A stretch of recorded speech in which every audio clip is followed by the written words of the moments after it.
يا صباح الخير، عاملين ايه؟ يا رب تكونوا بخير يا احلى متابعين في الدنيا كلها. جايه لكم النهارده بقى بفيديو ولا احسن فني تكييف، بجد ولا احسن فني تكييف. طبعا بقى لو لسه ما غسلتوش التكييفات الحقوا اغسلوها خلاص، يعني الجو ابتدى يهدى شويه من التراب والعفار اللي فيه، فنلحق نغسله كده بقى قبل ما اركبه. انا كنت ركبته والفيديو نزل لكم بعد ما ركبت التكييف، بس غسلته غسلة محترمة، بجد محترمة. الناس اللي ما بتعرفش تفك التكييف لحد دلوقتي، انا جايلكم بكل الخطوات اهو، من اول ما فكيته قطعة قطعة لحد ما ركبته في الاخر. طبعا اللي ساعدني ان انا اصلا لسه ما ركبتهوش، يعني هو مفكوك في النقل ولسه طبعا ما تركبش هنا في الشقة الجديدة. فده اللي ساعدني بصراحة ان انا اغسله الغسلة دي. انا غسلته كذا مرة وانا معلقاه هناك، يعني في البيت القديم انا كنت بغسله هناك وهو متعلق. بس بصراحة اللي غسلته هو القطعة الخارجية بس، يعني الكباس الخارجي ده بس هو ده اللي كنت بغسله، لكن الفانة من جوه كانت اول مرة تتغسل معايا النهاردة. بس بصراحة احلى غسلة غسلتها للتكييف من يوم ما جه. بصوا بقى، انا من نوعيات الناس اللي ما بتغسلش التكييف كتير، وخصوصا التكييف ما ينفعش يتغسل كتير. انا يعتبر كل شهر او اقل من شهر كمان بعمله بالبلاور. البلاور بينضف التراب اللي فيه وفي نفس الوقت بيحافظ على التكييف، لانه كتر غسيل الاجهزه يا جماعه بتخليها تصدي، وخصوصا التكييفات. لان انا بلاقي ناس كتير التكييفات عندهم مصديه ومتبهدله حرفيا من كتر الغسيل. في ناس بتقولك احنا بنغسله كل سنة على دخلة الصيف مرة وعلى دخلة الشتاء مرة، بس انا بصراحة ما بغسلوش، يعني بتهيألي من يوم ما جه دي تالت مرة يتغسل. يعني بقاله حوالي اكتر من 5 سنين اهو، داخل في 6 سنين، دي تالت مرة يتغسل فيها، متخيلين؟ واول مرة يتغسل الغسلة الجامدة دي، يعني تالت مرة يتغسل فيها الكباس، لكن الفانة كانت اول مرة بصراحة اغسلها فيها. بس يعني انا فرحانة، انا منتعشة كده وانا بغسله. بصوا بقى، الناس اللي هتقولي ما جبتش ليه الفني يغسله، يا جماعة انا بسأل على غسيل التكييف.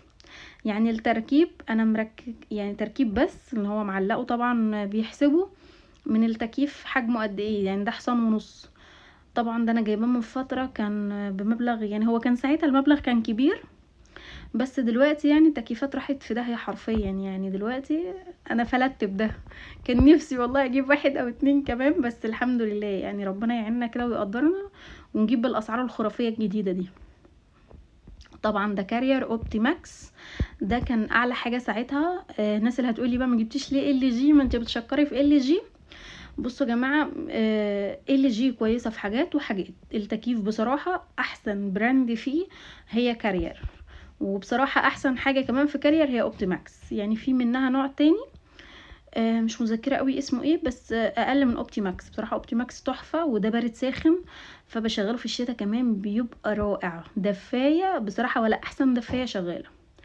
وده السبب اللي خلاني استغنيت عن مراوح كتير قوي، ان انا ما شاء الله ربنا يحفظه يا رب الحمد لله ما اتفتحش عندي خالص. للاسف بقى ما اتبهدلش ولا اتمرمط غير لما نقلته. ليه بقى؟ الناصح اللي فكلي التكييف آه سرب الفريون منه، ده اول حاجه، خلى الفريون يسرب منه. ده اول نقطه. النقطه التانية، الناصحين بقى اللي بيشيلوا قطم جزء من المواسير، يعني جزء من المواسير بتاعه التكييف نفسها اللي موصله الفانه بالكباس اتقطمت، فطبعا اضطرينا ان احنا نلحمها، واضطريت ان انا اشحنه. طبعا الشحن دلوقتي انا شحناه بس ب1500، متخيلين؟ غير اللحام والتركيب الموضوع دخله في 2500، فحاجه قمه في الافتراء. ده غير ان انا بساله على الغسيل بيقولي 500 جنيه غسيل. قلت لا انا اغسله انا بكرامتي كده، انا اغسله انا، كفايه الالوفات اللي بتندفع دي، هغسله انا واخليه زي الفل كمان. والله ما هيغسله الغسله الحلوه دي، ده انا خليته قشطه كده كان بيبرق. طبعا فككت كل حاجه فيه، كل حاجه حرفيا كده بقيت افكها واغسلها، بصراحه خليته زي الفل. ما اعتقدش ان في فني هيمسك التكييف يغسله بالطريقه دي. يعني هما بيعملوه هو متعلق كده بيمشيلك عليه اسمها ايه دي، مكنه الضغط بتاعه الميه، ده لو موجوده كمان. لو مش موجوده بيقولك هاتي جرد الميه ويفضل يدلق عليه شويه ميه ينزل شويه التراب اللي قدامك وشكرا. لكن غسيل بالطريقه دي ما حدش يعملها الا انا بجد ما حدش يعملها الا انا. بس فرحانه ان انا خليته زي الفل حتى لما اشتغل. انا بسجل لكم صوت الحمد لله كان اتركب واشتغل. تبريد ما شاء الله عليه. يعني الغسله دي وعليكم خير بقى لما هغسلوا غسله زيها تاني كده بالطريقه دي، لما انقل بقى الشقه الجديده ان شاء الله. هتنقل شقه تانية الله اعلم يعني. ادعوا لي بجد، ادعوا لي، هي دي كده كده مش شقه العمر، فادعوا لي كده ربنا ييسر لي حالي كده ويصلح لي امري، وننقل في شقه اكبر واوسع واحلى بكتير من دي. فتقدروا تقولوا كده ايه، انا مستحمله. عشان برضو الناس اللي عماله تقولي العفش اتصرفي في حاجات، الدنيا متزنقه مش عارف ايه. انا قلت انا قاعده هنا بصوره مؤقته، الله اعلم انا نفسي مش عارفه هقعد فيها لحد قد ايه، وهسيبها امتى او مش هسيبها. انا نفسي مش عارفه اي تفاصيل والله يعني. انا سايباها للايام كده، ربنا ييسر لي امري يا رب، وييسر لكم امركم، ويصلح لنا حالنا جميعا. بس كل اللي اعرفه ان انا قاعده هنا بصوره مؤقته، فانا مستحمله يعني انا مستحمله كل حاجه. فادعوا لي بقى الغسله الجايه ان شاء الله يا رب تكون في الشقه بتاعتنا الجديده كده، نروق كده ونظبط ونعمل الغسله دي للمره الرابعه. هتبقى المره الرابعه للكباس، والمره التانية للفانه. طبعا في الفتره دي كلها هتعملي ايه؟ هعمله بالبلاور. انا بعمله بالبلاور على طول اول باول، قلت لكم علشان خاطر التكييف ما يبصش من كتر غسيل الميه. مش كل الاجهزه يا جماعه الميه بتبقى حلوه ليها، احنا حرفين في الغسيل زي الفل، بس في اجهزه لازم نحافظ عليها. طبعا عارفه ناس كتير هتقولي التراب بيبهدل الدنيا وبيضعف التبريد، تمام، بس احنا بنقول بنعمله كل شويه بالبلاور، بينضف معانا وبيخليها زي الفل. ولو احتجت يعني لو لقيت الموضوع فيه تراب كتير، يعني انا الحمد لله من يوم ما جيت هنا الهوا جميل، يعني في العاشر الهوا جميل قوي، وخصوصا بالليل يا نهار ابيض، من بعد العصر كده لحد الفجر بجد الجو تحفه تحفه بمعنى الكلمه. يعني في شمس وفي نفس الوقت في هوا، في هوا حلو قوي.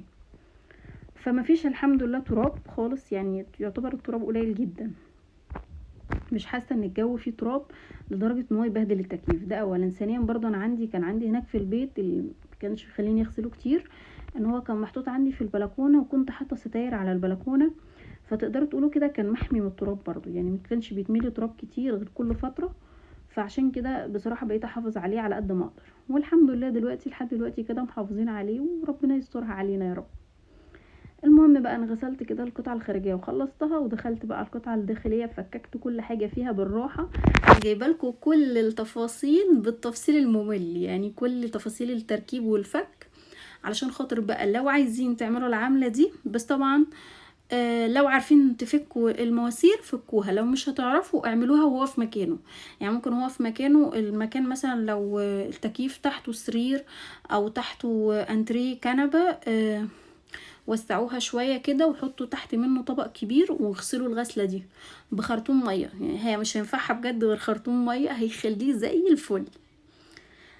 لو بتنقلوا بقى اعملوها بجد، بتفوق التكييف، بتفوق التكييف جامد. التبريد بجد بيبقى حلو قوي. وخلي بالكوا دايما الناس اللي بتنقل، دي نصيحه، مش تجيبوا اي حد يفك التكييف ويركبه. يعني اللي ركب لي التكييف هنا بوظ لي ريش فيه، في ريش كتير فيه اتكسرت من جوه، مع انه فني تكييف للاسف يعني. بس اختاروا بجد الناس، لان الناس بتدخل ما شاء الله بتستكتر حاجه على صاحبها والله والله العظيم بيستكتروا فعلا الحاجه على صاحبها. خشوا بيكسروا وبيبهدلوا في الحاجه ولا كانها جايب فلوس، كاننا بنمشي نلاقي الحاجه في الشارع. والله مش عارفه الناس فيه ايه بجد. واللي لسه ما جابش تكييف فايته كتير قوي يا جماعه. الجو حرفيا بقى نار، وكل مدى كل ما بيبقى اصعب. يعني ما تستهونوش بالجو وتقولوا لا الموضوع هيعدي تمام، لا بجد يعني. الحقوا هاتوا تكييفات، لان الاسعار هتعلى اكتر من كده. طبعا كل سنه بتفرق عن السنه اللي قبلها، ما حدش يقول لي الاجهزه هترخص، مش حاجه بترخص طول عمرنا. السنه اللي بترفع خلاص شكرا، تيجي اللي بعدها بتبقى سعر اعلى. فنصيحة اللي ما جابش تكييف الحقوا هاتوا تكييف، لو واحد بس، يعني لو تكييف واحد بس، 1.5 حصان، تكون على الاقل اوضه في الشقه نظام التبريد بتاعها بيكون كويس بجد. يعني الصيف بقى صعب قوي، يعني كله بيقول لي السنه دي طبعا بدايه الحر القارس بمعنى الكلمه، واخبار يعني او تنبؤات ان كل سنة هتبقى زي السنة دي وهتبقى اسوأ كمان، يعني كل سنة الحر هيبقى اشد، فربنا بجد يسترها علينا. الموضوع بقى صعب صعب جدا. انا الواحد يعني انا قبل ما اركب التكييف احنا طلع لنا كمية حرارة ما تتخيلوهاش، احنا مش مستحملين الجو هنا في العاشر خالص. الجو بالنهار صعب صعب بطريقة غريبة، يعني احنا طلع لنا كمية حرارة وحبوب. انا اول مرة في حياتي تطلع لي بجد، انا والولاد وماما، فالجو هنا فظيع، فمحتاج فعلا تكييفات. طبعا الجو على مصر كلها، مش على العاشر بس بالنسبة للعاشر فعلا. كل ما بتقعدوا في مدينة جديدة او مدينة واسعة او في صحراء كتير، الموضوع بيبقى صعب قوي، الجو حرفيا نار. يعني عايزين نمشي بتكييفات والله، يعني احنا طول ما احنا قاعدين في الشقة قاعدين تحت التكييف، نطلع بره الشقة نركب العربية شغل التكييف، الموضوع ما بقاش مستحمل خالص. الواحد لا عايز تكييف فوق منه كده هو ماشي، الموضوع بقى صعب قوي. فربنا يسترها علينا يا رب. ولو لسه بقى مكسلين تنضفوا التكييف اللي عندكم، منضفوه بسرعة، لان هو هيفوق. بصوا بقى ورا وقدام، ظبطته حرفيا، يعني مخليتش فيه جزء مش نظيف، كله بقى زي الفل. حتى المجرى كمان بتاع المية بتاعه نضفته كويس قوي الحمد لله. طب هتقولي لي بقى انت عرفتي الفك والتركيب ده منين؟ بصوا بقى يعني حاولوا. انا ما اعرفش حاجه، انا اول مره اغسل الفانه بجد من جوه وافككها بالطريقه دي، بس انا بقعد ابص للحاجه كده واحاول افكك فيها. انا من نوعيات الناس اللي فضوليه شويه، بتحب تعمل كل حاجه بايديها، يعني دي الميزه اللي مخلياني بعمل كل حاجه. الحمد لله امي ربطني، ما احتاجش لحد، ما اقولش لحد اعمل لي، ما بقاش قاعده بقى زي خيبتها اللي هو مستنيه اللي يجي يعمل لي، اللي يجي يفتح لي، اللي يجي يقفل لي حاجه. الحاجة اللي بعرف اعملها بعملها، طالما ربنا مديني الصحة ومديني المعرفة الكافية والخبرة الكافية ان انا اعملها بعملها. ومش عيب ان احنا نجرب، ومش عيب ان احنا نكسر على فكرة، عشان محدش يقول دي مفصلات وهتتكسر ومش عارف ايه. نحاول فيها عادي خالص، عادي، احنا اولى ب500 جنيه اللي هتدفع فحاجة يعني انا مش حاسة ان ليها لازمة. انتوا عارفين لو الحاجة ليها لازمة عادي الواحد بيدفع ما بيقولش حاجه، بس عشان تحط شويه ميه على جهاز وتاخد فيه 500 جنيه، انتوا ظلمه مفترين اقسم بالله. ده بيقولي 500 غير المواصلات كمان، يعني عايز له 100 كمان مواصلات، يعني 600 جنيه عشان اغسل التكييف. لا اغسله انا خليته زي الفل اقسم بالله. يعني هو عمره ما هيغسلوا الغسله دي، وهيحطه ويغسله وهو متعلق. وطبعا لما بيتغسل وهو كده احسن بكتير ما تغسلوه وانتوا متعلق، لان كده متمكنين منه اكتر، وفي نفس الوقت وشه وظهره والميه جاريه، ومش شايلين بقى هم الميه هتروح فين، طب هبهدل الاوضه هبهدل الدنيا. لا لا، كده بجد كانت الدنيا مريحاني قوي، وساعدتني ان انا اغسله بصراحه غسله نظيفه جدا. بس بقى الغلطه اللي انا عملتها ان انا في النقل، وخلي بالكم من النقطه دي لو حد لسه بينقل، المسطره او اللي هو الحامل بتاع الفانه من جوه، انا نسيته يا جماعه، اوعوا تنسوه بجد. انا نسيته، معرفش نسيته في البيت ولا وقع في النقل. في حاجات كتير وقعت من العربية في النقل على فكرة، فما لقيتهوش وعلقته كده. يعني انا علقت الفانة للأسف على مسامير كده، ما لقيتش الجزء الخارجي، الجزء اللي هو بتاع الحامل ده ما لقيتوش خالص، يعني دورت عليه كتير وما لقيتوش، فالحمد لله يعني. فخلي بالكم بقى من اجزاء الحوامل، سواء كان بقى حامل شاشة، حامل تكييف، حامل الفانة من جوه. الحوامل دي ما تنسوهاش، لان انا دخت عليه وما لقيتش بصراحه حوامل ليه، قال لي مش هتلاقي، لازم بيبقى جاي من الشركه معاه، لا اما تعملي له واحد بقى عند حداد مخصوص. المهم خلصت بقى غسيل التكييف، اقعد لا ازاي ما اقدرش. دخلت بقى عملت الاكله المفضله لجدي الله يرحمه، ادعوا له بالرحمه، وادعوا كمان لجدتي ربنا يرحمها، ولخالتي ربنا يرحمهم جميعا ويرحم كل امواتنا يا رب. دي الاكله المفضله عندنا عموما. يعني ايه بقى؟ اللحمه دايما لما بتبقى طازه، هي والكبده والقلب والفشه والكلاوي والحاجات دي، سواء كنا دابحين او شاريينها طازه، لازم الاكله دي حرفيا تتعمل بجد. ماما بتعشقها موت، يعني بتعشقها بطريقه غريبه، وكمان حببتنا احنا فيها، يعني انا والولاد كمان حبيناها ما شاء الله عليها بجد. سهله وبسيطه وما فيهاش اي حاجه كتير، يعني تعرفين بقى، ولا فيها خضره ولا فيها اي حاجه، لا لحوم بس. بعمل ايه؟ بجيب اللحمه وبفرمها مع شويه دهنه، وبجيب بقى الكبده والفشه والكلاوي والقلب والحاجات دي كلها بقطعها واخليها لوحدها. بس طبعا انا بغسل كل ده. انا عارفه في ناس كتير تقولك لا احنا ما بنغسلش الكبده، وفي ناس ما بتغسلش اللحمه. انا عن نفسي كميرام انا بغسل كل حاجه، ما عنديش حاجه اسمها ما بتتغسلش. بحطها بقى في صينيه كده واشوحها على النار مع شويه زيت على شويه زبده، واخلي اللحمه تستوي. هتستوي بايه بقى؟ هتستوي بالدهون اللي فيها وبالزيت وبالزبده اللي انا حطاها فيها. وبعد ما تستوي شويه، هي الميه اللحمه اصلا هتنزل ميه طبعا من الدهون اللي فيها. هحط عليها بقى كل التحابيش معايا والحاجات الحلوه دي بقى، الكبده والفشه والكلاوي والحاجات دي، وهسويهم. بس اهم حاجه ان اللحمه تستوي الاول، وهفضل اقلب فيها. انا هنا حطيت بتاع دي معلقه زبده فرن كده تديها طعم بجد خطيره، وشويه بقى الملح والفلفل الاسمر والسبع بهارات. والله العظيم بتبقى تحفه، احلى صينيه ممكن تاكلوها في حياتكم بجد.